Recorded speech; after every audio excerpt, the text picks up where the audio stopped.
Good evening, TheoTrade. This is Corey Rosenblum, and you're watching the Theo Nightly video for the 12th of May here in 2022. It's another sell-side activity day, but there's one little spot of green, and that's the Russell.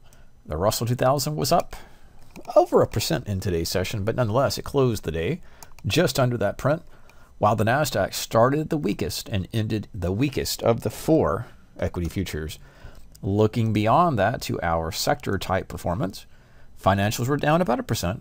K is going to be our technology sector. We'll come to that back in a minute. That's going to be the NASDAQ-centric. Y is discretionary. And outside of that, we had a bullish move in V, which is healthcare. But looking at that, it's 1% down in XLU. Before we start talking individual stocks, let's look at some of those sector ETFs. Not a lot's changed since our Tuesday night video update. And we'll still pinpoint those stocks that are making new 52-week lows, and you'll see some of the names are familiar. So let's lead off with the XLF, which is our financial sector. This is looking at the XLF just on a percent basis, or at least a weekly basis. Here on the right and on the left is the daily chart. Now that's why I like to show this weekly chart for us and getting a sense of how far this market can go, or at least how far it's come from the high. On the daily chart, we might not see that. So in the context of persistent and prevailing uptrend, the chart over here is going to show us what's happening on the hard right edge, meaning we don't know the future, but we don't know how far that can go. But the same is true when the market is off at the far right of the chart. We don't know how far that can go because the chart doesn't go any further than that.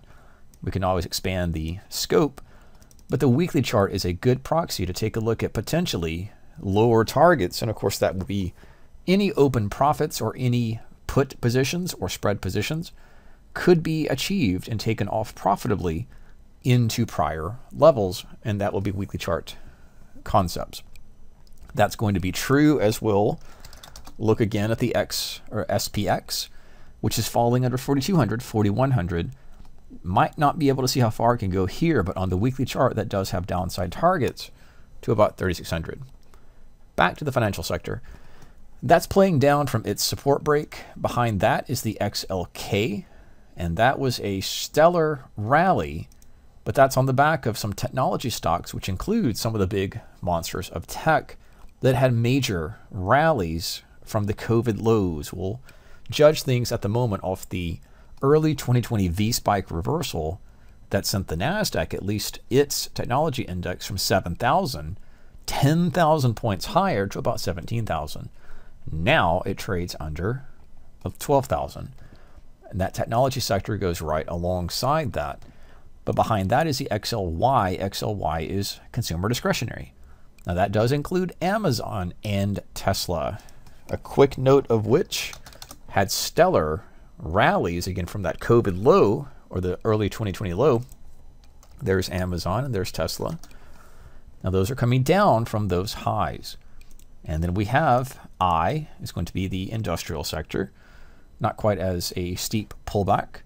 B is going to be materials, and that's actually just completing a move from what I would consider high to low in an ongoing sideways trading range. Now that is from 90 per share till about 80, and we'll pull that forward and update that. Not quite as bearish as some of the other sectors, at least from that perspective. But the energy sector is the only sector that has continued to make 52-week highs, and that's on the back of crude oil and other energy type products and the back of inflation. So on the one hand, we have crude rallying, and that's pulling stocks, just key pinpoints like Chevron, which is again another stock making highs. ExxonMobil is similarly making 52-week highs, and these are showing relative strength. That's energy. Behind that is staples, which is a defensive sector. Not as bearish as the other sectors, but again, did not really have the big rally as we saw in the XLK. That's a significant rally. XLP should be the consumer staples. It's a little bit more stable. Behind that is healthcare, which is just like the XLB material. Not related, but it's still trading in a sideways range. And for XLV, for the healthcare sector, that's about the 125 per share and about 140.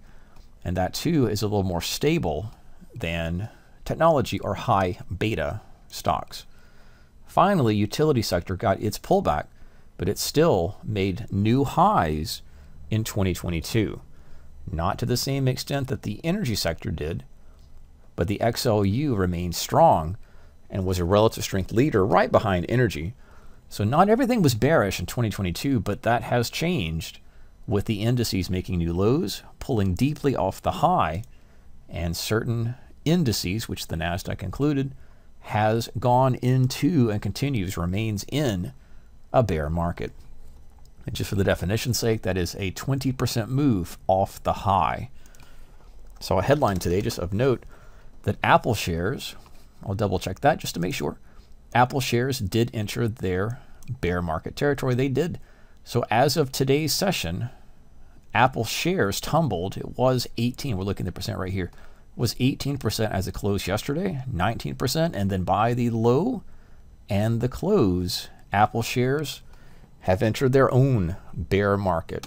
That's down 20% from the high. Of course, certain other technology stocks we like to highlight have fallen much further to the downside. That would include Netflix and Facebook and some others. An interesting thing is in the headline for Netflix.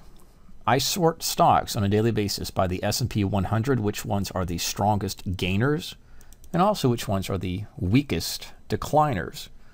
But on the advancing stock issue, Netflix was the gainer, the number one gainer in the S&P, rallying and closing about 5% to the upside. That's after a steep fall from 700 down to 160. And other stocks are in the highs of today. It wasn't all bearish, but the bulk of the session was bearish. Boeing was the weakest stock that made additional new lows. General Motors also making new lows.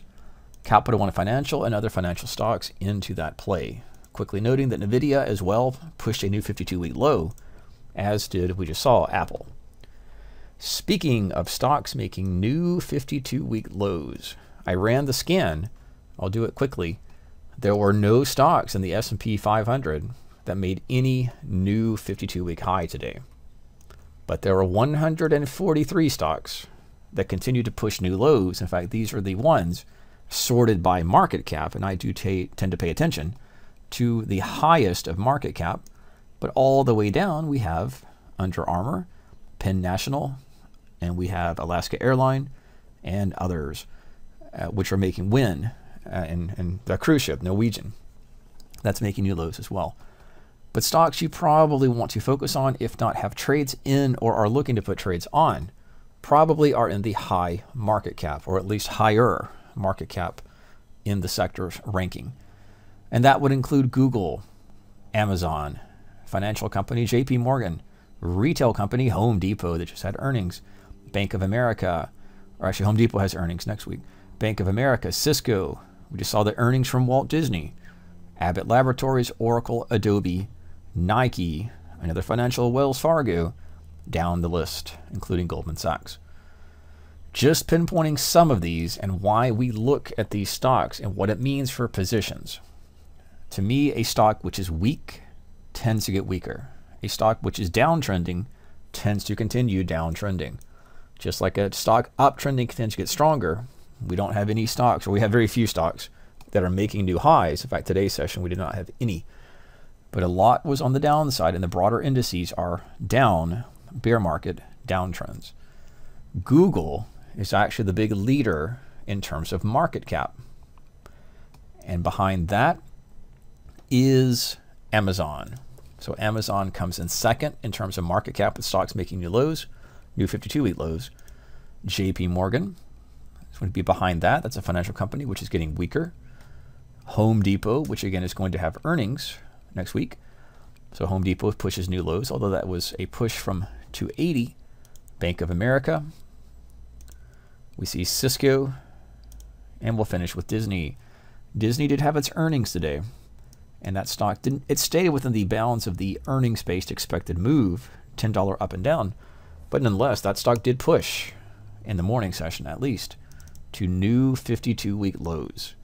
So again, in terms of the COVID lows or the early 2020 lows, Disney's not that far away, being at the 100 per share level. Quick note that the bond market has rallied up into its resistance point into targets at 119. That would include ZN and ZB.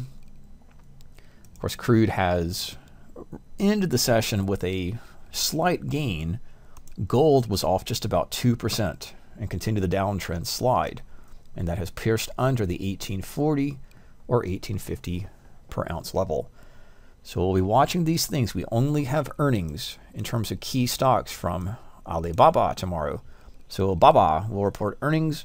A quick look at it. If you have any positions or are looking to position after earnings, it is another stock that continues its downtrend, lower lows, lower highs, and back to the COVID low discussion, well beneath those 2020 lows, which is right here.